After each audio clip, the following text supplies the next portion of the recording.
पालघर जिल्ह्यातील बोईसर शहरात एका तरुणाने डॉक्टर बाबासाहेब आंबेडकर आणि एका विशिष्ट समाजाबद्दल आक्षेपार्ह विधान केल्यामुळे तणावाचं वातावरण निर्माण झालंय। या प्रकरणी पोलिसांनी तत्परता दाखवत मुख्य आरोपीला ताब्यात घेतलं असून नागरिकांना शांतता राखण्याचं आवाहन केलंय।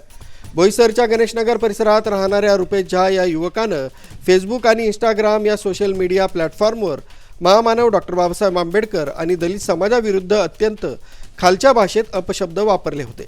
हा व्हिडिओ आणि पोस्ट सोशल मीडियावर व्हायरल होताच बोईसर शहरात तीव्र संताप व्यक्त करण्यात आला। घटनेबाबत माहिती देताना पोलीस अधिकाऱ्यांनी सांगितलंय की केवळ पोस्ट करणाऱ्यावरच नाही तर त्या पोस्टवर आक्षेपार्ह कमेंट करणाऱ्या किंवा ती पसरवणाऱ्यांवरही कडक कायदेशीर कारवाई केली जाईल। सोशल मीडियावरती फेसबुक आणि इंस्टाग्रामवरती एका व्यक्तीने महामानव डॉक्टर बाबासाहेब आंबेडकर आणि दलित समाजाविरुद्ध अपशब्द वापरले होते। सदर व्हिडिओ व्हायरल झाल्यानंतर त्याची तात्काळ पोलिसांनी दखल घेतलेली आहे।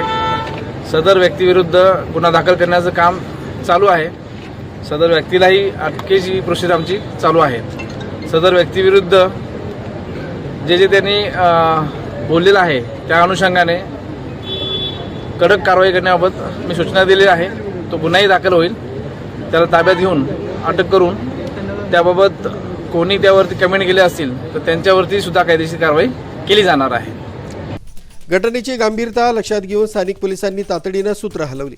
आरोपी रुपेश झा याला पोलिसांनी ताब्यात घेतलं असून त्याच्यावर अॅट्रॉसिटी कायद्याअंतर्गत गुन्हा दाखल करण्याची प्रक्रिया सुरू आहे। शहरात कोणताही अनुचित प्रकार घडू नये यासाठी पोलीस बंदोबस्त तैनात करण्यात आला असून अफवांवर विश्वास न ठेवण्याचं आवाहन करण्यात आलंय। आरबी न्यूजसाठी मलिक शेख, मोखाडा।